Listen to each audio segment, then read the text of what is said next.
All right, what's going on, everybody? Welcome to Around the Bases, Thursday, January 5th, 2023. I'm Chris Gonzalez, joined by the stat guy, Dustin Reese. How's it going, stat guy? It's going well, Chris. It's been a little bit, but doing well. How are you? Yeah, not too bad. Could always be worse. You can't really complain. But seems like free agency in baseball is picking back up a little bit. Cubs made a move. Saw some other teams make some moves yesterday. Starting to hit that maybe the second wave of free agency. Yeah, the big move yesterday was obviously Rafael Devers getting his 11-year, $330+ million extension. He was rumored to be on the trade block as about a week ago. For the most part, he was rumored to be on the trade block as a person that could be dealt during the season, just because they were unable to reach a deal, and signed his qualifying offer on Monday for like $17 million, and then 2 days later he's locked up for 11 years and 300 and some $1 million. For the Red Sox, it's a great deal, obviously, because Devers is the best player on that team now that Xander Bogaerts is gone, and he's really the only option they have now that Xander Bogaerts is gone. But he's being paid like top 10 superstar money. I wouldn't say he's a top 10 player. He's definitely a top 5 third baseman, and you could argue that he's a top 3 third baseman, but he's not a top 5 player like the money he's getting paid. But if you're the Red Sox, that's a deal that you had to make because you have lost so many pieces the last couple of years, so at least you have who is now the face of your franchise locked up for the next decade plus.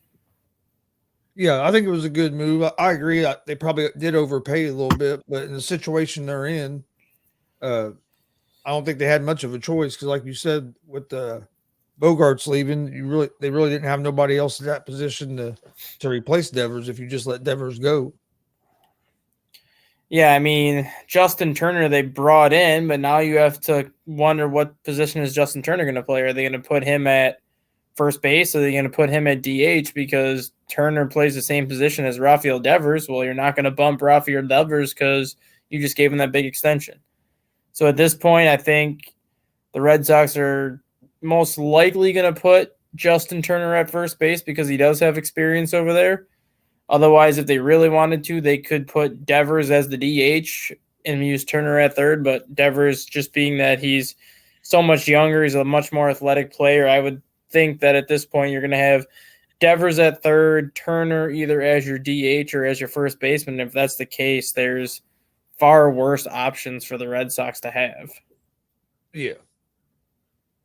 And you also have Wade Miley's going to be with the Brewers again, returning for a second stint with the Brewers. I mean, Wade Miley is such a curious case just because he can never stay healthy. I can't remember the last time that he was able to make 25 starts in a season. Been a while.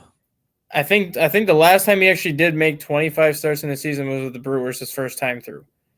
But other than that, if you can get 20 starts out of Wade Miley, you're lucky.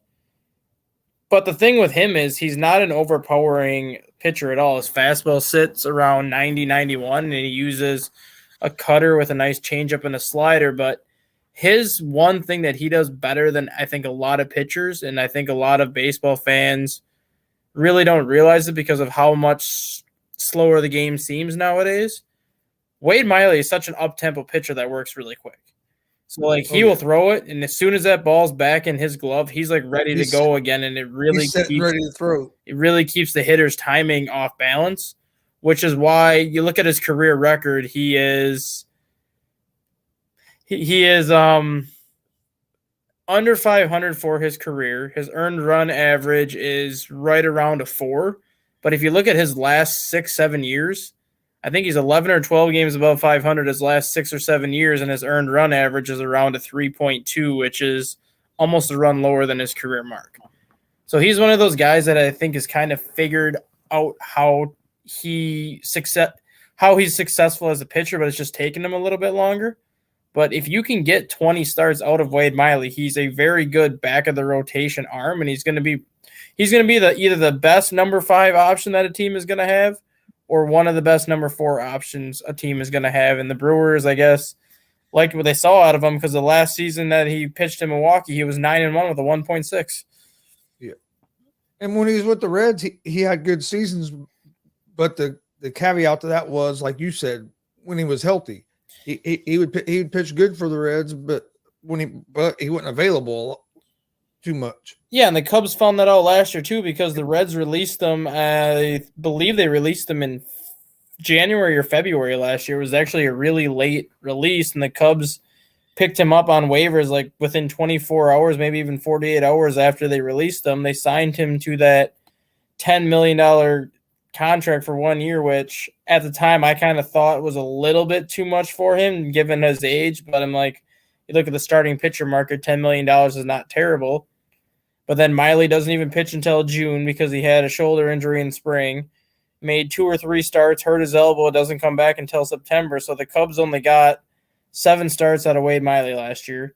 He went 2-2 over those 7 starts, but his earned run average was a 2.6. So right there, when he was on the mound, he was pitching well. It was just the fact that you got 7 starts out of him all year.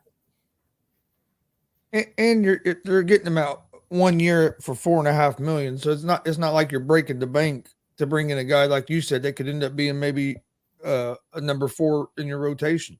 No, he's going to be the number 4 potentially. I guess you could say he's going to be the number 5 depending on what they do, because the top 3 in the Brewers rotation is obviously going to be Corbin Burns, Brandon Woodruff, and then Freddie Peralta. They do have quite a few pitchers in the minor leagues they can bring up if need be. I believe they have, I don't know if he's back or not, but I believe they still have Eric Lauer, who really emerged as kind of their secret weapon in the rotation last year. And if he pitches anything close to what he did last year, he's going to be the Brewers' number 4, which pushes Miley down to the number 5. And if a healthy Wade Miley is your number 5, you have a better number 5 than pretty much any other team in baseball. Yeah. What do you think about the Diamondbacks bringing Davies back on a 1 year deal? Looks like $5 million. I mean, similar to, I guess it's kind of a similar situation of Wade Miley. He's a former Brewer himself, but Zach Davies has at least been able to be very durable for the most part. And he's one of those guys that just pitches the contact. He's not going to overpower you. I think he throws around 89, maybe 90. But he's got a really good straight change to kind of offset that. And he's one of the few pitchers in baseball that actually uses his off-speed pitches more than his fastball, because that's kind of what sets everything up. Davies had a career best year in 2021 or 2020 with the San Diego Padres when his earned run average was around a 2.2. Cubs ended up trading for him that offseason with some of the pieces they gave San Diego, including Yu Darvish. Davies comes to Chicago and has the worst year of his career, where he goes 5-13 with an earned run average over a 6. And then he goes to Arizona last year and kind of bounces back and has an earned run average in the mid-3s, which is right where he's typically been for most of his career. So I guess it's more of those, he got comfortable again with Arizona, and I think the Diamondbacks are comfortable with him in the rotation, whether he's the number 3, the number 4, the number 5. He gives them a lot of flexibility. Same thing with Miley. You're not tied into a long-term deal with him. You're not tied into a financially restricted contract that's really going to haunt you down the road. It's just one of those 1 year deals where he's a durable starter that just gives you innings and kind of stabilizes the back of your rotation. Yeah, and like you say, he pitches the contact, but he's the last few years he's been a 46% ground ball rate. So he gets a lot of ground balls, which in turn you can get double plays to help get out of the inning for, like you said, for a guy that's not a real big power pitcher. Yeah, and a lot of the ground balls are because he kind of works off of his off-speed pitch. So a hitter's expecting fastball, and they get like a 78-mile-an-hour changeup, and they're ahead of it, and they just beat it into the ground.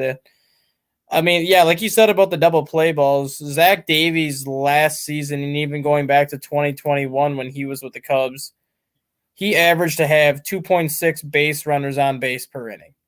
So he does have a lot of traffic on the bases, whether it's giving up a hit or giving up walks, because his command has always kind of been iffy.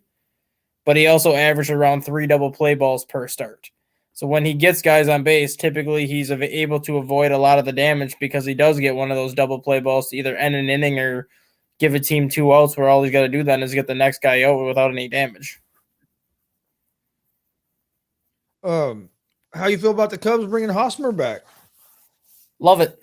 Honestly, it's a $725,000 contract with incentives tied to it, where he can essentially make 2.5, maybe $3 million. But the San Diego Padres got to pay him $38 million the next 2 seasons. So this is one of those deals where you bring in Hosmer, a 4-time Gold Glover, a guy that was a 30 home run hitter about a couple years ago, and now he's kind of more in that 15 to 20 home run range, even though last year he took a big decline in his power for whatever reason. But you bring in a veteran who can play first base. He can play DH because the Cubs also have a 24-year-old named Matt Mervis who led the minor leagues in RBIs last year with 120, hit 36 home runs, and hit a 309 for a batting average. And he's kind of regarded as the first baseman of the future in Chicago, but his defense is god-awful. So I think the Hosmer deal allows the Cubs to call Matt Mervis up, put Mervis as the DH to see if Mervis can actually handle big league pitching for like an everyday type player. And then you have Hosmer there to kind of mold Mervis into that first baseman, kind of teach him the reins of how to be a better defensive first baseman. So then when the Hosmer contract's up, then you just slide Mervis into first and you're really not missing a beat. The thing is, too, with Hosmer, he's a left-handed bat. The one thing the Cubs really lacked in their lineup last year was left-handed bats. And if you look at the moves they've made this offseason, Cody Bellinger, left-handed bat. Eric Hosmer, left-handed bat. Tucker Barnhart is a switch hitter, but he's going to bat from the left side because he hits a 280 against right-handed pitcher as opposed to like a 220 off a lefty. So he's primarily going to be hitting from the left side. Ian Happ is a switch hitter does most of his damage from the left side. So your lineup is already become much better because you're adding more left-handed hitters to it. The thing with Eric Hosmer is he is a reverse split type of hitter, which actually benefits the Cubs. So against lefties, Eric Hosmer hits a 287 as opposed to like a 242 off of righties. So he hits lefties better than righties. And then if you look at Matt Mervis, when Matt Mervis was in the minors, he hit a 160 off of lefties as opposed to like a 390 off of righties. So the Cubs essentially have that lefty-righty platoon they can go with. But I expect Hosmer to be the everyday first baseman right now. I expect Mervis to kind of be that everyday DH, and then maybe towards the second half of the season is when you'll start to see Mervis get more starts at first, and maybe then you move Hosmer to the DH. But for $725,000, it's a contract you can't go wrong with. No, and like you said, with having Mervis, a young guy at first, and I think they still have Wisdom as well that plays first a little bit, don't they? Yeah, Wisdom will be like your backup third baseman, your backup first baseman, your backup designated hitter, just because it's home run or strikeout for him, and that's the one aspect of the Cubs lineup that they've been trying to get rid of. They've been trying to get rid of the high strikeout guys. So Wisdom, I don't think really has a place. He's going to be more of that bench hitter, more of the pinch hitter, and a guy that fills in maybe once or twice a week at first base or at third base just to give guys a day off. How do you feel about the Cubs free agency pickup so far this offseason? I mean, you got Dansby Swanson, got Bellinger, Hosmer, got Talion, and then also Tucker Barnhart, which I thought was a good move, especially for because he's a hell of a defensive catcher. And he's another left-handed batter as well. Yeah, I like the moves that they've done for the most part. Tucker Barnhart, Yan Gomes gives the Cubs the perfect lefty-righty platoon just because Yan Gomes crushes lefties. And Tucker Barnhart hits righties fairly well, so that kind of is a platoon there. Like we were just talking about with the Eric Hosmer, Matt Mervis platoon, you have a guy that hits lefties really well, a guy that hits righties really well, so that helps there. Picking up Dansby Swanson for the price that they got him for compared to the prices that Bogarts and Turner and Correa were getting is a big bargain for the Cubs. You put him in the middle of that infield with Nico Horner, you have 2 Gold Glove caliber middle infielders in the middle of that infield that are going to make things very difficult for hitters. Cody Bellinger is the move to me that I think could really change the Cubs season. I do not expect him to go back to his MVP form that he had back in 2019 because it's been 3 years since we've seen that kind of Cody Bellinger, and I don't think you can just flip a switch and all of a sudden he shows up in that form again. But I think you can get 25 to 30 home runs out of him. And if that's the case, then you're going to be in a position, if you're the Cubs, well, we signed him to a 1-year, $17 million deal. Do we let him walk for nothing? Do we trade him mid-season and get something for him? Or do we try to sign him to a 3 or 4 year extension because he is still only 27 years old? So he could very easily find a way into the Cubs' long-term plans if he can figure it out. I like the Drew Smyly pickup that they had a couple weeks ago.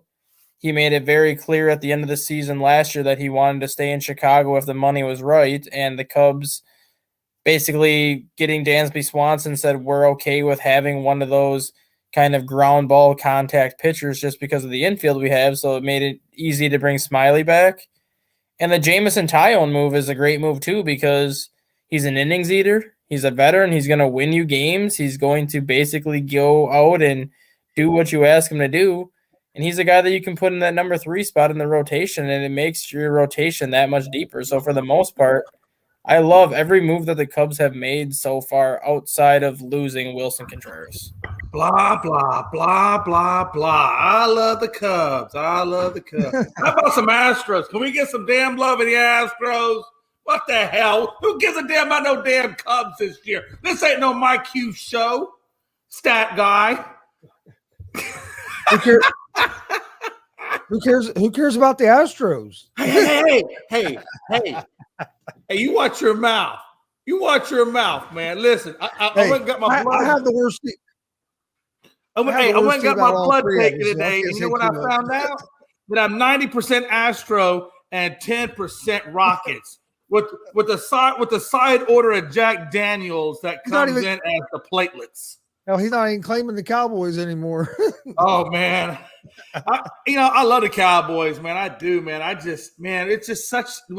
I just got to get Dak and McCarthy off the team, and we can rebuild, man. But that's a whole nother show. Just around the bases. Fine, you want to talk about the Astros? The Astros made 2 really good moves. They did. And that's about it. But if the wheel's not broke, why do I gotta fix it? If the wheel's not broke, why do I gotta fix it? What do you want me to do, stat guy? Do like the Yankees and do like the Mets and do like the Dodgers and bring in 1,000 free agents just to bring in free agents and look all glamorized? I don't got to do that. You know why? Because my team is already complete. No, yeah, your team is already stacked, and that's why I like Jose Abreu, perfect addition at first base. Oh, absolutely. Even though he's probably not going to play much first base, he's probably going to be more of the designated hitter. And then Michael Brantley. I really want them to, and I like where you're going with that because I want them to bring back Yuri Gurriel. I know he's 36. That's the thing. That's the one move I think Houston is going to do at some point. I don't know if it happens now or if it happens maybe once the season starts. And he's kind of one of those players that signs later on, like we've seen the last couple of years. Right. But like Abreu's going to do. Abreu might hit 40 home runs next year. Because of how short left field is. He may just go and hit a career high in home runs next year just because of that short left porch. Bringing Michael Brantley back was huge, and you and I have talked about this several times, that was the one guy that we both felt that the Astros needed to bring back them if they were going to bring back anybody. Absolutely. And the thing about it is, the only thing that makes me kind of nervous is I think I bring back Gurriel, and I think I have Alvarez and Abreu, switch off and on with maybe the designated hitter side. And then I think you could also do the same thing, with Abreu and Gurriel, give Gurriel a day off or rest or whatever. You bring in Abreu, you're good. I just like Gurriel. Well, I like his defense. That's what I want from Gurriel. I want Gurriel's defense at first base. But I also know that when he gets to postseason, he's clutch in postseason. This guy will give you what you need, when you need it in the postseason. Sometimes in the regular season, I feel like he gets a little lost on the offensive side. But I think when it matters the most, that's when Gurriel steps up and does Gurriel-like things. And that's why I want them to bring him back. And I think they get him on a cheap deal. I don't think they're going to have to spend a lot to bring him back, honestly. Yeah, the one mistake I will say the Astros have made so far is not addressing the catcher position. I agree. Martin Maldonado, like he is a very good defensive catcher, and he's got a very good arm behind the plate. But that's all you're getting him. You're not getting anything offensively. Again, I don't think we need anything more than that. We got plenty of offensive power. I need the defense that Gurriel gives. I need the game management. I need the way that he calls games for his pitchers. I mean, he makes those just like Vasquez. I really wanted them to bring back Vasquez because he has a bat, but he's really obviously he knows what he's doing because he gave him 2 no-hitters, one in the World Series and once against the Yankees in regular season. Yeah. So this guy knows how to call a game, right? I think after Wilson Contreras and Christian Vasquez were signed, I think Houston should have went after Gary Sanchez even on a 1-year deal, just kind of for that offensive side of things. Either him or Murphy, or they should have traded for James McCann. James McCann's got 2 years of control left when the Mets got rid of him, and he's been getting better defensively, but he is a better offensive hitting catcher than Maldonado. And playing in Houston, those numbers are going to be even better because of that short left field. The only thing I could think of why they didn't go after those guys is they must really have a lot of belief in Corey Lee, that rookie that's still coming up out of the minors. He's had spot fill-ins at catcher for the Astros over the last 1 or 2 years. He never really has solidified as the number 1 or number 2 guy. But I wonder if maybe they believe that this is Corey Lee's time to come up and they can spend less and maybe still get the production out of him. That's the only thing I could think of why they didn't go after Vasquez. Yeah, that's got to be their thought process because the guy, I mean, he didn't play much in 2020 or 2021 in the minors, but he hit a 268 the year after they drafted him to the minors. So he already showed some offensive power immediately. Just young catchers to me always scare me just because I agree. The only way that you're going to see how good they are is to get them on a major league roster. And if you have a guy like Maldonado, it scares you. Yeah, if you have a guy like Maldonado, it's hard to do that. Well, I agree. I thought, honestly, I thought the one thing that I was mostly upset with the Astros on was the fact that they didn't bring back or they didn't give him the right amount of money was in that GM click. I felt like that, in my opinion, that was the worst thing that they did was they didn't bring him back. And this is the same guy that's brought in and done different things with the Astros since 2017 that's kept them competitive and doing the right, bringing the right free agents. And I feel like that's to me, that was the biggest thing is they didn't bring him back. I think you bring him back, I think we would have had Paulie Velasquez or whatever. I think we would have retained him. And I think we would have already had Gurriel signed. So I don't know. I don't know what Jim Crane is doing, but hopefully he's making the right decisions. Mm-hmm. Well, now it's not even Jim Crane. Now it's like for Ted or whatever his name is. What do you think is going to happen with Carlos Correa? You think he's going to end up with the Mets still on a different deal? He's not getting no 12-year deal, I can tell you that. He's not going to get a 12-year deal. He might not even get a 7-year deal at this point. Yeah, I agree with you. I think he does stay with the Mets. I don't think he leaves the Mets, but I do agree with what Stat Guy's saying. I think that deal gets restructured. And the problem now is the Mets have restructured. The Mets have taken it from 12 years down to 8. And Correa has not accepted that new deal from the Mets. And if it continues, Scott Boras has already said he's going to file a grievance against the MLB, but it's Correa's fault. It's Correa's fault. I don't know how you file a grievance on a medical report. The dude is not medically cleared by 2 different teams. The thing with this is you have to wonder if this is exactly why Correa had to settle for the contract that he settled for last year with Minnesota. Because if you look at last year when he went to free agency last year, he was the prize free agent last year. He didn't have to compete with the other shortstops. He didn't have to compete with Verlander, DeGrom, and all these other free agents that we saw get picked up this year. Carlos Correa was the premier free agent last year, and yet he only got a 3-year, $110 million contract with an opt-out after year 1. You have to think that the Twins were concerned with him already last year, but they weren't concerned to the point where they weren't going to sign him. They just wanted to see what he would do on a short-term deal. Oh yeah, absolutely. I agree. And I think the Astros did the right thing by letting him go and bringing up Pena when they did, honestly, because why are you going to pay that guy all that money when you know medically he cannot do the type of contract that he wants? He's only played over 140 games one time in his career. Yeah, I mean it's ridiculous to give him that. And then if you give him a shorter contract, he's probably going to say, "Well, I still want. If you're going to give me a shorter deal, then I want even more money per year." And who's going to do that? Nobody's going to do that. I'm sorry. I can see a lot of teams doing that. Honestly, I think he gets a 5-year deal at 40 to 45 million a year, but I think he has opt-outs tied into that after year 2 or year 3. The team has Yeah. opt-outs. Yeah. Yeah, I mean, if you're whoever it is that's drafting Correa, whether it be the Mets, the Giants, or whoever, they got to have measures in place that because of his medical issue, they got to have things or things in place where they can back out if they need to. Yeah, I wouldn't sign him to more than a 2 or 3 year deal without having opt-outs. Well, if he has the surgery that he's supposed to have, I would give him 6 years. But if he doesn't have that surgery, then I'm not giving him more than 3. But even if he has the surgery, I don't know if I give him 6 or if I do give him 6, I got to have opt-out clauses due to medical examinations. I would. Yeah, I would. There's no guarantee that surgery is going to be the end-all cure, the end-all fix. You know what I mean? The problem that's coming up now is what the issue is, right? All I've really heard on Carlos Correa was his leg was not fixed properly. So in the minor leagues, when he shattered his leg, he had 2 plates put in his leg. Yeah.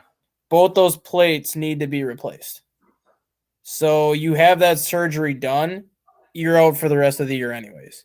So whatever team signs him knowing that he needs the surgery, they already know they're not going to get 1 year of that contract out of him whenever he decides to have that surgery.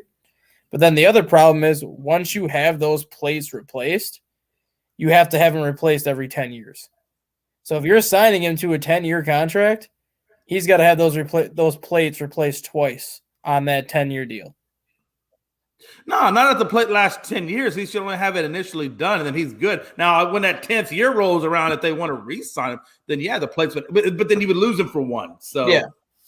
So that's the thing. Like teams are worried they're going to lose him. You want Carlos Correa beyond 10 years when he's got these surgically repaired plates and all that. You're not going to want him after that. And if you do, you're going to take him at a discounted rate. Let's be honest. Nobody's signing Carlos Correa for 10. Of all the shortstops in the free agent market, I ranked Correa number 4. And the reason why I ranked him number 4 is because like 27, 28? 27, yeah.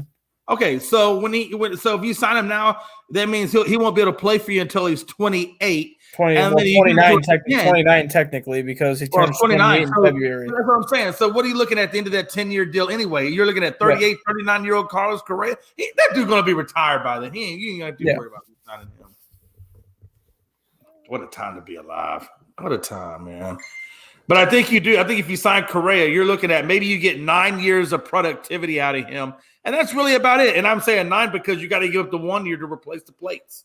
I don't even know if you get 9 years of productivity because look at last year. He had a career low in home runs last year, a career low in RBIs last year. So what Carlos Correa can you expect after he signs his deal? I know. That's why I said maybe. The maybe hints that you might not. That's the definition of the word maybe. But I'll go with what you're saying, Dustin, because you're a stat guy and you know more than I do because, well, you're a damn computer. I call you Whopper. I don't know why they call you stat guy. I call you Whopper, man, off the bat. What's that movie? War Games? Yeah, you're the Whopper off War Games. All I know is you're trying to play chess right now, and I pray to God you don't hit the right combination to start global thermonuclear war. That's all I'm asking. Don't do that to me. But no, but I mean, hey, have y'all already talked about Boston? Have y'all talked about Devers, that contract that he did? Have y'all already talked about that? That's crazy. $331 million for 11. That's the largest damn contract. That's crazy. But that's what I said. That's what I said. They're paying him top 5 superstar money, but he's not a top 5 player. He's a top. I think they were just scared to see him walk, and they had nobody behind him, and they were going to probably go into a very long period of mediocrity. I think they need to rebuild personally. Well, the thing is, it's not like they didn't have somebody behind them because they signed Justin Turner to a 2-year deal who plays third base. So even if he walked, you still had Justin Turner there next year, and Manny Machado was hitting free agency again next year. So you still had an opportunity to go after Manny Machado.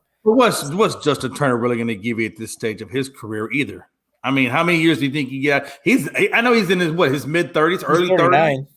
Yeah, late 30s. Okay, let's say late 30s. I mean, what are you going to get with Justin Turner? By the time you do get Manny Machado, you're going to have to, give the disabled parking sign to Justin Turner, and he can only walk 10 feet to the clubhouse. I mean, what are you going to get with Justin Turner? I mean, at 39.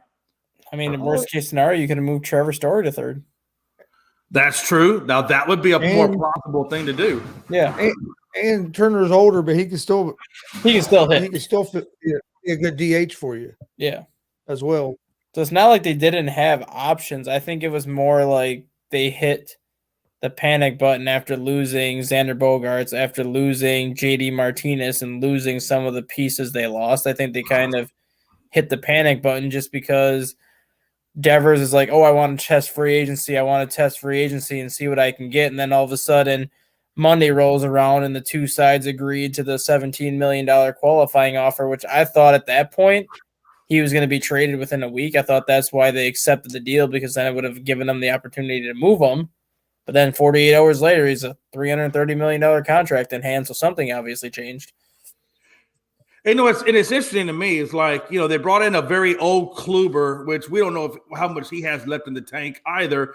It just seems to me, I'm looking at a Boston team that's letting go of more viable, younger key pieces, only to bring in these old, decrepit guys that are damn near, 2 feet out the door. I don't understand what their logic is and why they're doing what it is they're doing. It just makes no sense to me. I mean, at this point, why don't we just shut everything down and start building through the farm? I have not looked at the Boston farm system, stat guy. You might know their farm system a little better than I do, but why don't you start building through your farm and start bringing guys up rather than bringing these old, decrepit guys in? Because what are you really trying to get? You're not going to get a World Series this year. You may not even make it out of last place this year. So what are we? That's the problem that the Red Sox are in right now. The Red Sox are a team that's kind of stuck in neutral. They had all these high-priced players that they've lost the last couple of years. They lost Mookie Betts. They've lost Xander Bogaerts. They lost JD Martinez. And all those players played such a vital role in their last World Series run and getting them into the playoffs as often as they had, that Rafael Devers was really that last piece remaining from that group of players. So I think they wanted to keep him as the face of the franchise and keep him in case they do have to go into some sort of rebuild mode. But you look at the rest of the AL East, the Red Sox are miles behind the Yankees, they're miles behind the Rays, and they're miles behind the Blue Jays. And when you look at how much improved Baltimore is, the Red Sox are the worst team in that division. So the whole you hit rock bottom when the Orioles are better than you are. That's what I understand. I understand the reasoning of signing Devers to the contract they gave him, because that is going to be your face of the franchise for the next decade. But I just don't know what they can accomplish out of it right now, because they're going to have to go into some sort of full rebuild mode within the next year or two. Oh, and if that's the case, you're looking at the first 4 or 5 years of Rafael Devers' new deal completely wasted for him, because that's a team that's not going to make the playoffs for 5 years. So the first half of that contract, he's literally just there collecting a check and putting up numbers, because he's going to have nobody else with him to do anything. And that is the conundrum that they're in. And I don't know how they're going to get out of that other than I think the only thing they can do is they're going to do one of two things. Either they're going to brag out the pocketbook and start spending some serious money next year in free agency, or B, they're going to strip this team down, rebuild through the draft, rebuild through your farm system, and go that direction and go rebuild. Because right now, where they stand, hell, I don't even put the damn Oakland A's in front of them guys. Yeah, the two things they should do would be trading Chris Sale to try to get some pieces back, and the other thing they realistically should have did was trade Devers. But who are you going to sell? Who are you going to sell Who are you going to sell to? Because that dude, he needs to be going to the old folks' home too. He's got so many injuries. You know what you do with Chris Sale? You know what you do with Chris Sale at this point? I think you mothball him and try to sell him to somebody. No, you do what the Yankees did with Andrew Miller. You turn him into one of the more dynamic setup mans in baseball. That would probably be a good idea. The Braves did the same thing with Smoltz. They put him as a closer into his career. If you trade for Chris Sale, you just put him in the back end of your bullpen and use him as a 7th or an 8th inning guy, and he becomes probably the most lethal setup man in baseball, because he still has good stuff. It's just the fact that he can't stay healthy, and if you use him in 1 or 2 inning spurts as opposed to 5 or 6 innings, he's going to stay healthy, and he's going to be lights out in the bullpen. And I think if you go that route, then I think you let him do 1 year, prove that he could be a badass setup man, and then I think you trade him for draft picks, and you start trying to rebuild your farm system so you can bring other prospects up, right? Yeah, you don't want to hold on to sell necessarily because your team's not really going anywhere. But if you can prove that he's a viable setup man, well, then that might give you draft capital, and that would be more valuable to them than it would be trying to ride on the coattails of a setup guy. Yeah, and that's why everyone thought they were gonna trade Devers after they gave him that qualifying offer, because then that's the offer. People know what he's getting. They kind of sets the table as to what they would be willing to give the Red Sox, and now you pretty much shot yourself in the foot for trading Devers anytime soon, because no team's going to trade for him right now when you just gave him this $330 million deal. So if you are going to go in a full-blown rebuild mode, you have to hang on to Devers until you get to the point where you're ready to contend again, and he may even want to be out of Boston before you get that far. I don't know. I hear what you're saying, but I also know the Astros went through a period – and we all know that, where they went through the 3 years of 100 lost seasons, and then that 4th year, they came out of nowhere, and then all of a sudden, now they're making noise, right? I think, and I don't want to say it's tanking, but at the same time, if you strip down your roster and you get draft capital, and if your farm system can develop your draft capital, you can come back. Maybe you go to a 3-year hiatus and you suck for 3 years, but you can come back that year number 4, and you can look completely – turned around and badass. You know what I'm saying? Yeah. If I was Boston, I'd probably go get that general manager click that did it for Astros, and I'd bring his ass over, and I would start that rebuild process. The difference is, though, when Houston did that, they didn't have anybody on their roster making $34 million a year. I get that, but I still think you can get something for him. They shouldn't have made that deal in the first place. Not that long of a deal, but it's going to be hard to find a team still get traded somewhere. It's going to be hard to find a team to take that contract. Yeah. Yeah, I know. That's why I thought Boston was stupid for even offering him that damn. That's why when I saw the qualifying offer come in on Monday, when they said he accepted a $17 million offer, I was expecting a trade to happen later this week, saying that's why the deal was made, because they found a trade partner and trade package to send him to. Oh, Boston. Just leave it to Boston to screw it up. God, time to be alive. I bet you they don't see that. I think the curse of the Bambino has been reborn. Can we talk about the Braves for a minute, Jay? Hell with the Braves, man. Yeah, we can talk about the Braves. You know what? Hey, can I ask you guys one thing? It's real kind of interesting to me is we saw the Cleveland Guardians. They were forced to change their name from the Indians to the Guardians. We saw the Redskins have to go from the Redskins to the Commanders. I'm surprised that the Seminoles, the Chiefs, and the Braves have not even been touched yet. I'm not, because the people down south aren't a bunch of sissy pansies. I mean, is that it? I mean, why aren't the people from the north complaining about the Indians or whatever that are doing it up there in Cleveland? And why aren't they doing it? Look at back during the slave days. The people in the south were the ones that owned the slaves, and the ones in the north were the ones that were obviously trying to fight for everybody's freedom. People in the south don't care if you have an Indian name. They don't care if your name is the Braves, the Chiefs, whatever. They don't care if you do the tomahawk chant and everything like that. That offends people up in the north, apparently, because all the teams that have been named Indians up here, all the high schools, everything that's been named Indian up here is not an Indian no more. I never, listen, there's a lot of, my grandmother was full-blooded Indian, and I never had, and my mother's like half, and I think I'm like maybe less than a quarter. I might be like 15th. I think my penis might be Indian. But all I'm saying is that I don't understand I don't think, for me, it's not offensive. You want to call me a Cherokee, call me a Cherokee. The only one that was offensive. I don't think it's not offensive to me. I don't know. Yeah, the only one that was offensive was the Redskins, obviously, because that's like calling a black person the N-word that I'm not going to say. But that's literally the only Native American name that is not offensive. And Blackhawks isn't offensive either, because it's the name of a tribe. It's not anything offensive. That's like telling all the casinos you can't be called, like, for example, the Ho Chunk Casino. You know Ho Chunk Casino up there in Green Bay or around the Wisconsin area? That's like telling the Ho Chunk Casino, you can't call yourself Ho Chunk. That's offensive. Like, what the hell are you talking about? Yeah, you can't call yourself the Oneida Nation Casino. You can't call yourself the Oneida Nation Indian Reservation. That's offensive. No, that's what it's called. That's just, I don't know. It's crazy to me. I would have thought, if anything, if I'm an Indian tribe and you're using an Indian name, well, I want a percentage off of that. Like, give me a cut off of that, for using, that type of thing. Financially, you could have made money off that. I don't know what they're doing. Hey, you want to look at North Dakota University. Percentage. Look at North Dakota University 2 years ago. They used to be called the Fighting Sioux. Now they're not even called that anymore because apparently Fighting Sioux was offensive. Well, if you change it to SUE, you could just call yourself up, and then maybe if there's somebody out there that has the name Sue. I know, but I'm just saying it's like your Indian tribe was called the Sioux, and they were fighting. There's nothing offensive about the Fighting Sioux, but apparently somebody in North Dakota was offended by it. People in the North are too sensitive and a bunch of pansies because they got to sit.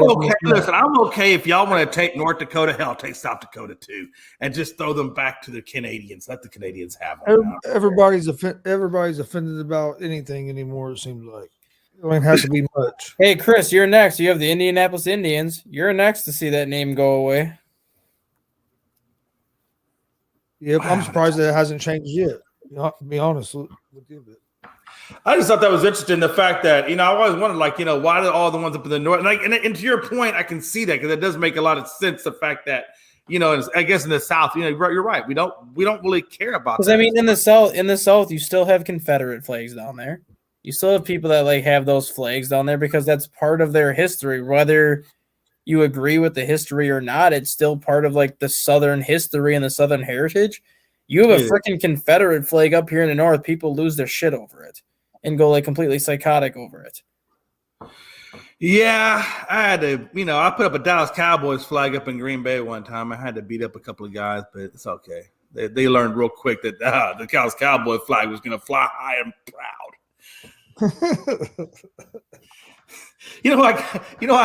I went to a bar one time. I kid you not, Chris. I went to a bar one time in Milwaukee, and I walked into the bar, and we were sitting down, and I think it was during football season, and Brett Favre. This is back when Brett Favre was still with the Green Bay Packers, and I think I made the comment to my friend. I was like, man, I don't know why I like this Favre guy so much. He sucks ass. And about that time, this is he probably was in his late 60s. Hell, he might have even been approaching 70. This guy turns around and just whack right there in my face. And I'm thinking, and I look at my friend, you gotta leave that guy alone. That dude's 68 years old. If you breathe on him, he'll probably die. Leave him alone. Walk. I said, you know what? They want him. The crazy thing about it was I wound up getting thrown out of the bar. The dude hits me, and the bartender tells me I gotta leave the bar. And I'm like, for what? Because I said Favre sucks. Just saying, man. They do things a lot differently up north. Well, so it is. Well, now if you said Favre sucks, a lot more people would probably agree with you. Oh, God. You know what? The crazy thing is that even though he went to the Minnesota Vikings, which that was the arch nemesis of Green Bay and Wisconsin in general, they still like that guy. And I'm like, this dude went to your the worst. That's I don't know what that'd be like for the Cowboys. I guess maybe if Dak Prescott they liked him because he changed the face of that franchise. They went from being the bottom feeders from 25, 30 years before Favre got there. And then the moment Favre gets there, they're the premier team in the NFC for 2 decades. So it's we don't really care where he goes at this point just because he turned us into a great franchise again after we went through 30 years of nothing. Oh, that's true. Let me ask you this. Going back to baseball, though, is Steve Cohen, is he now the new George Steinbrenner, Hal Steinbrenner of the National League? With the way that he's spending money and he's not really doing it through his farm, he's doing it all through free agency. So to me, it's like he's basically taking what George Steinbrenner and Hal Steinbrenner did and putting gasoline on it and throwing it over in the National League. I mean, I don't know if you see it any differently than that, but I think he understands the market that he's in. I think he understands that if you want to be the premier team in New York and be ahead of the Yankees, you have to outspend and compete with the Yankees. And I think he's okay with that because he is the richest owner in baseball. I really don't think he cares what he spends or what he has to do to try to win a World Series. And if he doesn't, He's just going to spend more money the next offseason to keep trying. Oh, yeah. He don't care. He's paying what, $100 million in luxury tax? His luxury tax bill that he owes for this upcoming year is more than what the average salary cap in baseball is. That's and you know what I love about that? His luxury tax alone, if you took that 111, tack on about 54 million onto that, just that alone is what the World Series Astros payroll is. Yeah. Let that just sink in for a minute. I get it. These guys, they want to spend all this money to instantaneously, transform a team or this, that, or the other. But that ain't always the recipe to winning. That's not always the recipe to being the best team in baseball. I think the Astros proved that. I think the Marlins, the Tampa Bay I think the Dodgers have proven that the last 5 years because all they do is try to outspend people in free agency. And what does that get them? It gets them a division title in arguably one of the worst divisions of baseball. And then it gets them a shitty playoff run because that's all they can do. Yeah.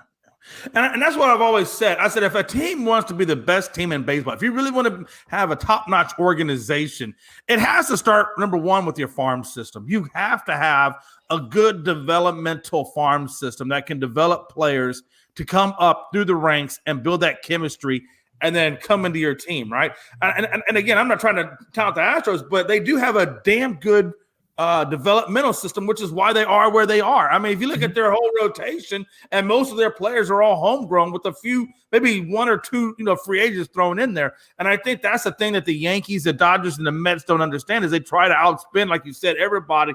But you can't always put a team together through money because maybe the chemistry is not right, maybe the bullpen system is not right. But I just feel like just trying to outspend everybody is not going to get you where you want to go. It'll get you to the playoffs, but it's not going to ultimately get you what you want. And I think what is Cohen going to do? What is Cohen going to do if the Mets don't win the World Series this year? What's he going to do? Is he just going to spend another $500 million to redo what he's already done? I just think you're burning money at that point. He's going to because he already invested so much into Verlander and so much into Scherzer and so much into Lindor and the team he has put there now. If they don't make it to the World Series or let alone win the World Series this year, he's going to give Pete Alonso a $300 million contract next year. He's going to give somebody else a $300 million contract just because he's got to replace Michael Conforto now. Hell, he gave Brandon Nimmo a $180 million contract. Yeah, I saw that. Like, Brandon Nimmo, really? He is not worth $180 million. He's not even worth $20 million a year, and he's getting $31 million a year. The Mets owner does not give a shit what he's giving these people just because he knows what he wants to do. Yeah, and I'll tell you, man. If you like I was telling Frankie, I was like, if you want to beat the Astros, the key to beating the Astros is your middle relief and your closers. If you have a good, solid middle relief and a good, solid setup and closing, you can beat the Astros because that's what I will say the Mets do have the best closer in baseball, though. Oh, Edwin Diaz. I like Diaz, but it's everything before Edwin Diaz that adding David Robertson to the 8th inning helps. Bringing back Adam Ottavino on a 2-year deal helps. So now they're going to have that 7. They also brought in Quintana, but I mean, is that enough? Look, Quintana will be the number 5. I mean, we did beat the Mets back-to-back last year. I mean, yeah. But did it help them? I'm just asking for a friend. The back end of the bullpen's better with Ottavino, Robertson, and Diaz. So at least the 7th, 8th, and 9th inning is taken care of. Now it's a matter of how do you get the ball to the 7th inning because, Scherzer and Verlander are going to get you 7 innings. So those 2 starts, you should have no issues. I don't know. Maybe Verlander. I've seen Verlander get burnt out within 5 to 6. Well, I have too, but I'm just saying, like, not probably 70% of the time, Verlander and Scherzer are going to get you 6-7 innings. The reason why I'm saying I think the Astros and maybe other teams as well can get Verlander out quickly is because if you're a patient and you don't go, you don't swing at the first pitch, you can wear him down by the 5th or 6th. Oh yeah, you know what I'm saying. But if you do go in there, swinging first, then yeah, maybe he goes 7 innings. And like those 2 days, still, if he can give you 6 innings 70% of the time, then you have Ottavino, Robertson, and Diaz lined up for those 70% of the time. Like those 2, when those 2 guys starts, I don't think the Mets are worried about it. It's a matter of you lost Chris Bassett, who was your number 3 last year.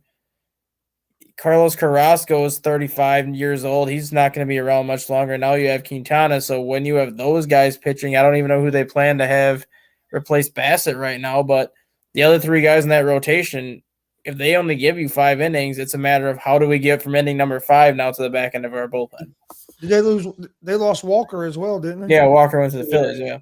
Yeah. Let me ask you this. So you got Scherzer, Verlander. Who's your number 3 guy? The number 3 right now would be Carlos Carrasco. So I still think the weakness to the Mets is that pitching, man. Because let me ask you this: a 39-year-old Verlander. I'm not saying he's going to talk because he just had Tommy John, but he's still 39 years old. I mean, do you see any fall off from last year to this year, or do you think he comes out? I mean, yeah, I definitely see a fall off to last year because the guy pitched like he was not even human last year. Right. The guy had an earned run average under a 2. I mean, that's not something. I'm tracking. Yeah, he had like a 1.75, I think. But he could go out this year and have like a 2.8 ERA, and that's still going to be an amazing season. Great. No, I get that. Yeah, I get. And again, but does he? My only thing with Verlander is I know he had Tommy John, but I still think there's an issue that he could run into injuries because even last year, even when he had the Tommy John last year, he was towards the end of the season. I think right after the All-Star break, he had run into that injury issue, and he had to take. I think it was a calf issue. I think he had, and he wound up missing like 3 or 4 weeks, or I think it was like a month or month and a half. And then they brought him in right before they went into the playoffs. They brought him back, and then. That was right during the Phillies series where they brought him back, and then he went into the playoffs. So I don't know, man. I just feel like there's a lot of age. I mean, the average age of New York is 30. Yeah, I think the biggest key for them is going to be Kodai Senga, who they did pick up in free agency on that 5-year deal. I think him being, he's 30 years old too, but pitching in Japan, you have less games, so a 30-year-old Japan pitcher is like equivalent to 27-year-old on the American side. So like he's still younger in terms of how many innings are on that arm. I think he's going to be the big key to that rotation because you're going to have Scherzer and Verlander as your 1-2, and then Senga is your 3. And if you can get 13 wins out of Senga as your number 3, he replaces Chris Bassett just fine. Then it's a matter of what you can get out of Quintana and Carrasco on the back end. Yeah, there's a lot of unknowns with Senga, so I'm not going to get on that Senga bandwagon until I see him actually pitch in the majors. But, because I'm not a real big fan of Yu Darvish, and he's a Japanese pitcher they brought over there. And I've seen the Astros light up Yu Darvish. I'm just not a big Darvish fan. So, it can't all be like Otani. Darvish isn't the same pitcher now that he used to be either. No. Man, I didn't like Darvish when he first came in the league, when he was back with the Rangers. I thought he was sucked into. Yeah, but if you ever go back and watch when he was playing with the Rangers, watch him pitch against the Astros. He was terrible. Yeah, he was terrible. But yeah, what I was going to say about the Braves though is the Braves last year traded for Matt Olson from Oakland, signed him to an 8-year, $160 million extension. Yeah, that was a replacement for Freddie Freeman. Yeah. This year they trade for Sean Murphy from the Oakland Athletics. A week after they have him, sign him to a 7-year, $120 million extension. Is he worth that? I don't know if he's worth that. Is he worth it in your opinion? It's roughly $17 million a year. So I guess. Does he improve that team enough though? Well, they still have Travis d'Arnaud, I believe. So you have those two both as a catcher. You have Olsen locked up. You have Ozzie Albies locked up to a 7-year, $100 million deal. You have Acuna locked up at 10 years for $100 million. You just re-signed the third baseman, Austin Riley. Yeah. They literally have every single. They lose Dansby Swanson though, right? Dansby Swanson. Yeah, they lost Dansby. Yeah, these the Cubs, right? Yeah, and they signed the rookie of the year last year, that Willie Harris. They signed him to like an 8-year, $40 million extension. Literally every single player on Atlanta's roster has been extended for at least 7 years. It's great that they locked them up, but does it make them does it get them where they need to go? Like, is that team good enough to go where they need to go? Oh, yeah. Because look at the second half they put together. I'll buy into Riley. I'll buy in probably even into Olsen. Look at the second half. Look at the second half they put together last year. To go from third place in that division to overtaking the Mets by the end of it. And that was without. Refresh my memory on Acuna. Did he play the whole year, or was No, he he was out the first half of the year. That's why the Braves got off to the start they got off to, where they were hovering right around 500 in third place. I knew he missed part of that season. And Marcelo Ozuna missed part of that year last year. He'll be back healthy. Like that whole team, the way they played the second half of the year should be how they play the whole year. And then you have Max Fried, Spencer Strider, and Michael Soroka as your top three. I think Strider is the one that he stands out to me. Strider, that dude is like freaking legit. Plus, what was that? Ian Anderson this year who had a breakout year. If Ian Anderson is your number 4 in your rotation, that's scary. Because Charlie Morton's going to be your number 5. And Charlie Morton sucks. And he would be a number. Charlie Morton sucks now. He's not like the. Well, I know, but he would still be a number 3 in most rotations. He got in the World Series. He wasn't even the Charlie Morton that played with the Astros. Yeah, this is he's an older Charlie Morton. Charlie Morton does not scare me. Who scares me is Strider. Charlie Morton don't have to scare teams when he's their fourth or fifth starter in the rotation. He's going to be just as good or better than most teams. For a starter, I'm not worried about that. I mean, but Ian Anderson. I only got to worry about what the Strider one, probably the other one you mentioned. Max Fried, Strider, and Soroka. Fried, thank you. That was Max Fried. Those guys. But I don't know. I just don't fear. I would rather play them than play the Mets.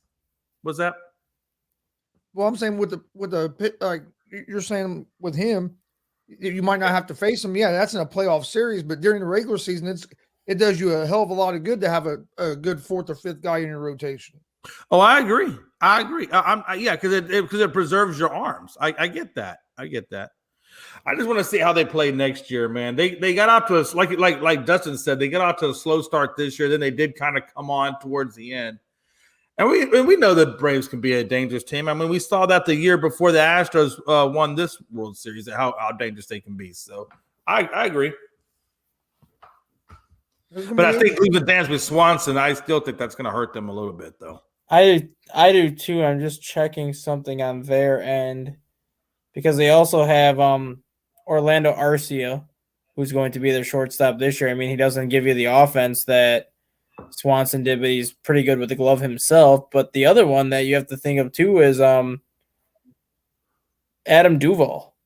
Adam Duvall had a massive year with Atlanta yet, and not only is he not re-signing with Atlanta, why hasn't a team taken a shot at Adam Duvall to try to bring him in? Yeah. That's a good point. Why have they not?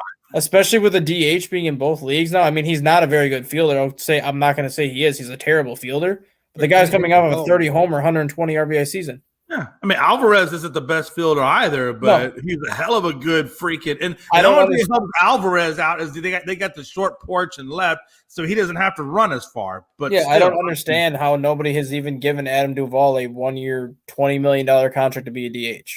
If Nelson Cruz can keep getting these 1-year, $15 million contracts at 100 years old. That dude was playing around with Noah, brought the ark through the 40-year flood. Yeah, that's what I'm saying. If people still here. If he keeps getting these 1-year, $15 million deals to be a DH, a 30-year-old Adam Duvall coming off of a 30-homer, 120 RBI season should have no problem getting a contract. I just don't understand how he's still sitting on the open market yet. Well, Dustin, what we have about a month or so before World Baseball Classic? 8 weeks. For about 2 months. Yeah, 8 weeks. Catchers and pitchers report in a month exactly. Well, give or take, they report like February 12th, so give or take a month, and then the World Baseball Classic starts March 5th. So the World Baseball Classic, is that made of professional players as well, or is it just college? Or it's professional. It's hard to. Training's going to look a lot different this year. Yeah, spring training's going to look weird this year. Because typically spring training, like the first half of spring training is where you see like a lot more of the minor league players, and then once you kind of get to those last 2 weeks of spring is kind of when the major league rosters start to take over and do everything. It's going to be the exact opposite this year. The first 2 weeks of spring training is when you're going to have all these major league players playing together because they're going to be prepping themselves for the World Baseball Classic. And then once you get to March, the last half of spring training is going to be like these minor league rosters because of all the players playing in the World Baseball Classic. That's interesting. Well, either way, whether you play them before or after, I mean, yeah, because like you said, the World Baseball Classic is going to have them ready to go for the start of the regular season. And I just that's wonder how it's going to affect the pitchers going into the regular season when they've been pitching all throughout the Baseball Classic. and this is the main reason why I think the World Baseball Classic needs to happen more often than every 4 years. I'm not saying it should happen every year, but I think every 2 years they could easily have this event, just because you have all these baseball leagues, whether it's the MPB in Japan, whether it's the KBO in Korea, whether it's the MLB or the Caribbean leagues, they're all playing baseball at the same time. They're all starting at the same time. They're all finishing at roughly the same time. The only exception is obviously the winter leagues in Venezuela and whatnot, but every other baseball league is starting and finishing at the same time. It shouldn't be an issue to have the World Baseball Classic every 2 years. Yeah. Yeah. Who's the favorite to win the World Baseball Classic? U.S. is the favorite to repeat. They would be the first repeat champion ever. And if you look at the U.S. roster, you can see why. I'm going to see if I can pull it up quick, because Bryce Harper is on it. Mike Trout is on it. JT Realmuto, Pete Alonso, Paul Goldschmidt, Nolan Arenado, Tim Anderson, Jacob deGrom, Justin Verlander. I mean, pretty much every Trey Turner, Mookie Betts, Kyle Schwarber, Nestor Cortez, Wainwright, Clayton Kershaw, and then Devin Williams of the Brewers as the closer. So that roster's just loaded. Let me ask you this though: how does that affect, like, you know, the older pitchers like a DeGrom, Scherzer, Verlander? How does that wear and tear on the arm? How does that affect them going into the regular season after the Baseball Classic? It doesn't really affect them that much because they keep them pretty much on like the same routine as they do on like a regular spring training schedule. So they're not going to carry 5 starters. They carry roughly 3, maybe 4, because you're playing like once every 3 or 4 days just because of all the different games going on. But they don't overwork you. And if you remember the last World Baseball Classic, when Marcus Stroman just decided to be unhuman and be the best pitcher in the World Baseball Classic, he was giving Team USA like 6-7 innings every start, but he was only throwing like 70-75 pitches. Yeah, that's so not bad. That's typically a warm-up session for most people. Yeah, so he's not like – they're not going out there and throwing like 120 pitches like they would during the regular season. They're going out there and – yes, they want to throw all their stuff, but it's more so they're just going out there to get work. They're just going out there to get their innings so they don't have to go back to spring training and do the same stuff. They just kind of go out there. They give you 5 innings, maybe 70 pitches, and then they're done, and that's their work for the week. Well, like you said, I guess the World Baseball Classic would, I guess, in essence, be their spring training, I guess, in that case. Yeah, like the first 2 weeks of spring training, it's going to basically be you're going to get 1, maybe 2 starts out of your starting pitchers. The first start will be your typical 1 inning, 20 pitch outing. Your second start will be probably 3 innings, maybe 50 pitches. And then the ones that go to the World Baseball Classic are just going to turn it loose for 5 innings. Yeah. Which out of the foreign country teams would be the favorite to try to upset the United States? Cuba. Dominican Republic, like always. Puerto Rico, like always, especially now that 2 pitchers that pitched on Team USA in 2017 when they won are now pitching on Puerto Rico. Marcus Stroman, who was on Team USA last time around, is now on Puerto Rico this time. So they have that. And Cuba, I think, is going to be the surprise this year because they've finally been giving clearance to have the Cuban players come here. That was kind of the big Alvarez, Jose Abreu. Yep. Those are 2 Astros that'll be on that team. That's yep, for sure. And a lot of it, there was something that was going on with the Cuban government where they weren't allowing Cuban-born players to play in the World Baseball Classic if they weren't like stateside already. But now that's been cleared, so all the good Cuban players that are playing in Cuba right now can come over here. Japan's always going to be up there. Korea's always going to be up there. Would that scare you if you're a Cuba player and you had to go to Cuba to play baseball? I mean, oh, man, what if they try to detain you and keep you from going back? That would No, it's scare like me. it's like the players that are like about to enter that international draft in the winter or in the summer. The ones that are playing professionally in Cuba right now that haven't come stateside yet. That the World Baseball Classic is how Yoenis Cespedes was discovered. Because he was playing professionally in Cuba for 2 or 3 years and he was trying to get to the United States to play, but Cuba doesn't really allow like their athletes to basically defect from Cuba and come here. Yoenis Cespedes broke out in 2007 in that first World Baseball Classic, and that's how he kind of made a name for himself. Yeah, I think I would still be nervous going back to Cuba to play because I would still be nervous that they might try to detain me. I'm just saying, I'd be like, oh, nah, we're good. Yeah, this is also the first year that the tournament's gone from 16 teams to 20 teams also, so that's shows you that the event is growing, that they're allowing more teams to come in. Absolutely. Well, it shows you the sport of baseball is growing too. Yeah, I'm going to see if I have, hold on once. I'm surprised more European countries haven't got into. Well, that's the thing, though. Like, baseball in Europe is few and far between.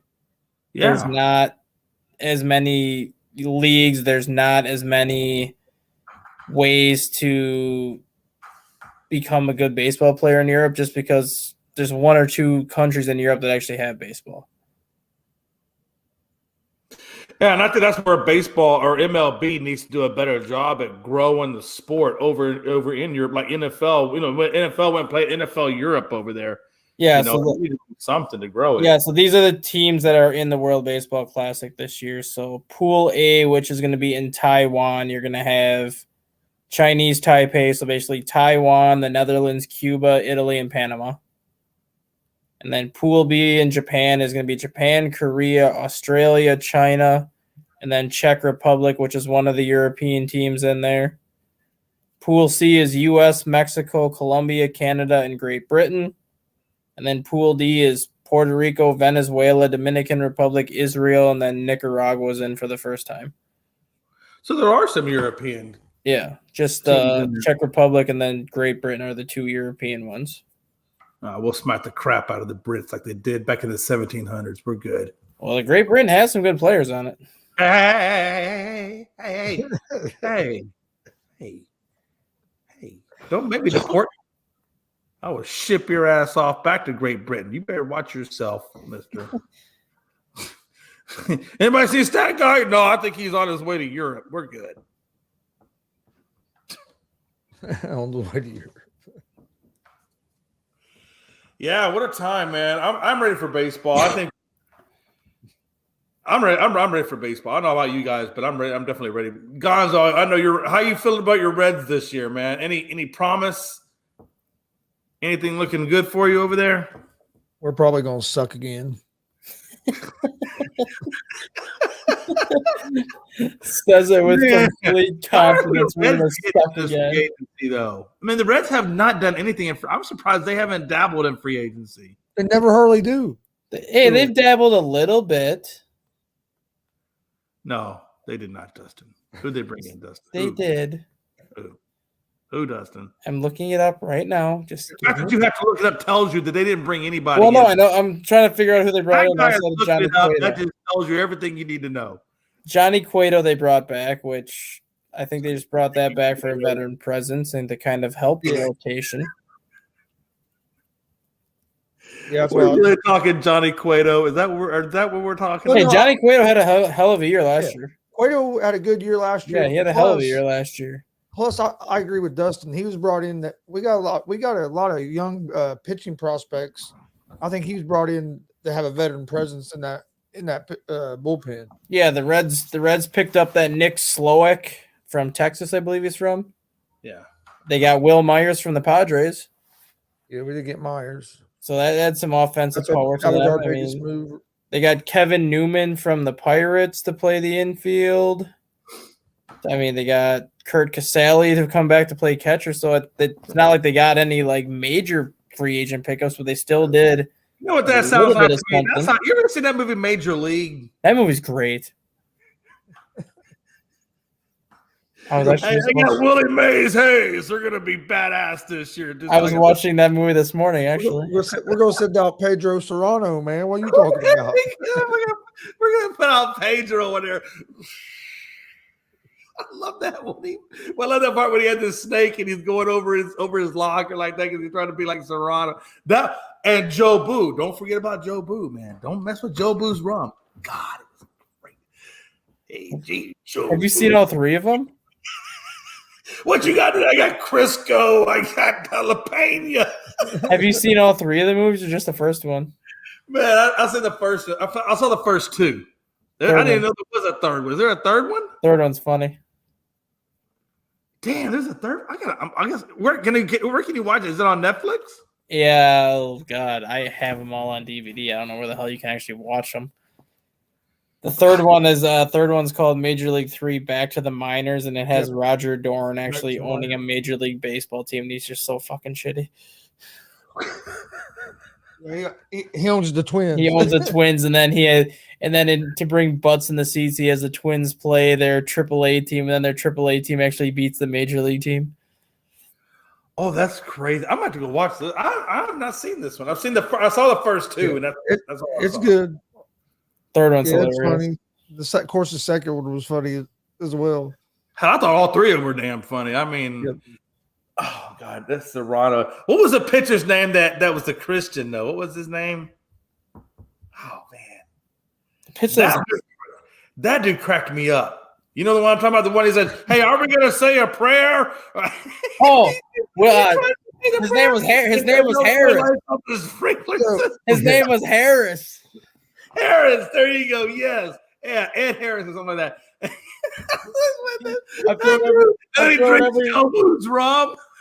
I've thrown every junk ball I can think of, Captain Adam Skipper.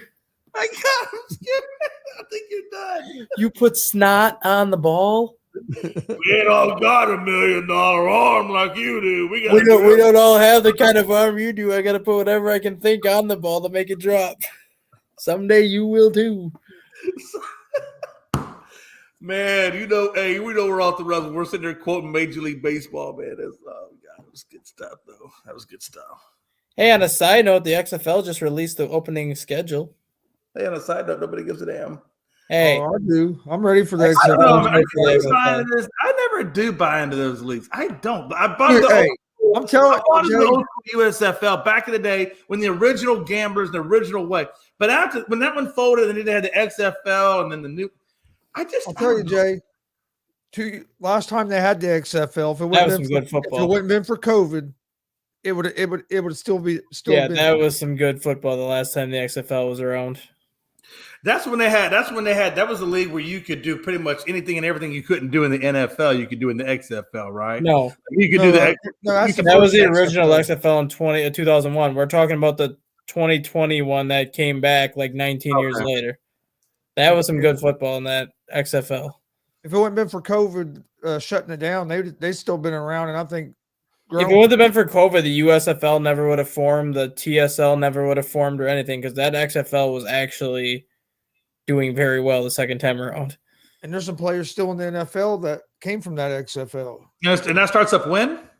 February 18th is opening weekend, and the first game on the schedule is in Jay's backyard.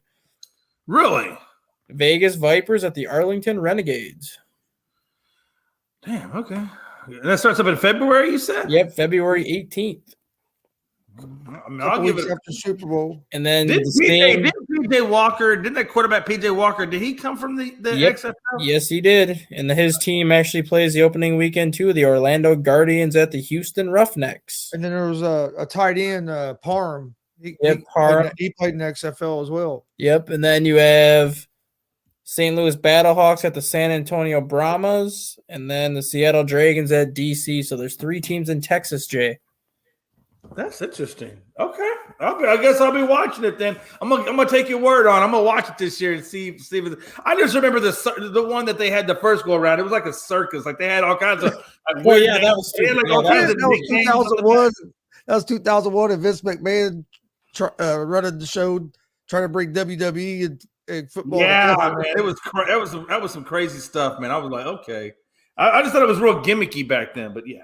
Yeah, they put the ball in the middle of the field, and the two guys just ran and destroyed each other to try to get it. Okay, I kind of wish they still had that though. That was cool.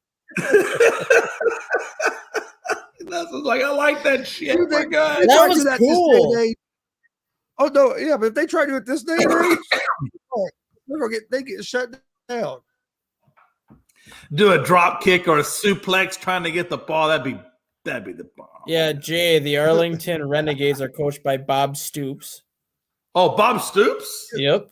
Yeah, they got good coaches and stuff there. The in Houston Roughnecks are coached by Wade Phillips. Whoa, Wade Phillips. That's Yep. a Dallas coach, and that's Bum Phillips' son. Yeah. Okay. Yep. The Vegas Vipers are coached by Rod Woodson.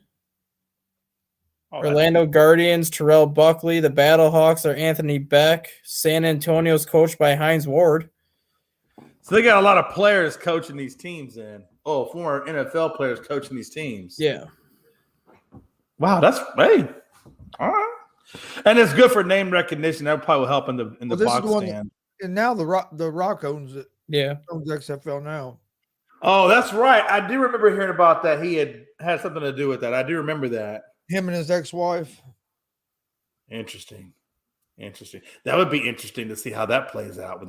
How do you own something with your ex-wife? They must have a good relationship. Yeah. God, I would never want to own anything with my ex-wife. If anything, I'd put her out there and tell them just beat the crap out of it. No, I would not do that. Only if they're females. Only female football players can beat the crap out of her. That would be wrong, and they would be called domestic violence. We don't do that. Yeah, so you need to watch the XFL, Jay. You will enjoy it. I just want to watch female football, man. Come on. I'm waiting for that to come out. Do you know they've already got football leagues that wait, watch this. You know how they have the WNBA? Why does the NFL have an offshoot why don't they have the WNFL? They do. It's called the Lingerie Football League. What a time to be alive. Have you never seen that? The best thing. I'd love to be the quarterback on that. Have you never seen the Lingerie Football Never League? seen the Lingerie Football No, I League? guess I'm gonna have to Google that. What the hell is wrong with you? Where have you been? Jay, have you been I don't know, living where under a have I rock? been? What the hell, Jay? This thing's been around for over a decade. Hey, I've been married for a long time. Jay thought you were joking when you said that. Jay, I it is can see female. his It is female arena football, and they play in lingerie. with some little shoulder pads on. Hell with the shoulder. What we need shoulder pads for? We get shoulder pads. We're good. You got fun bags.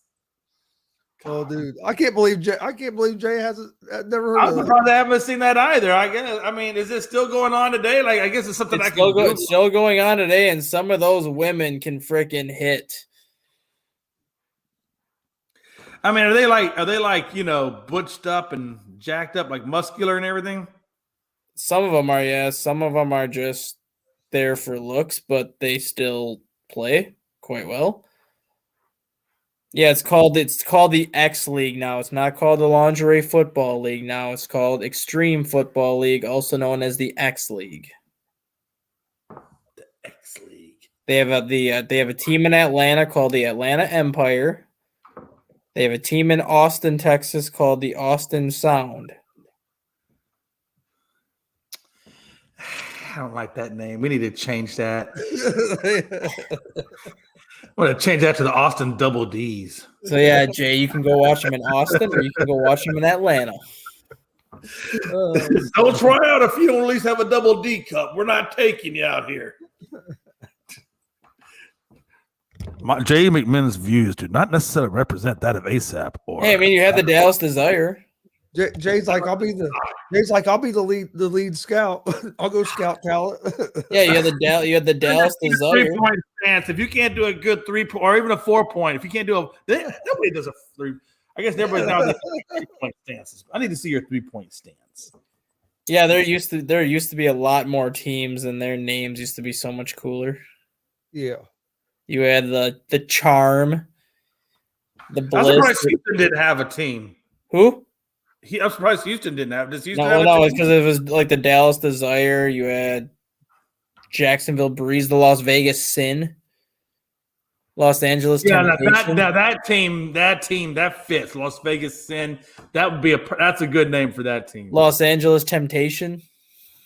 God, there's 2 teams in Las Vegas? Yeah. The Sin and the Temptation. Got a lot of women in Vegas. You know what? Hey, either one of those names is good. I like the Las Vegas Sin. I think I like that. But the Temptation's not bad either, honestly, because that is what Vegas is. It's tempting and it's sinful.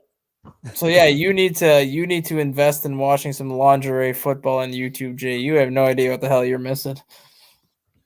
Yeah, you know what I'm missing? I'm missing like two fists to the face by my wife. What do you watch that for? That's that sexist stuff. Get off that damn thing.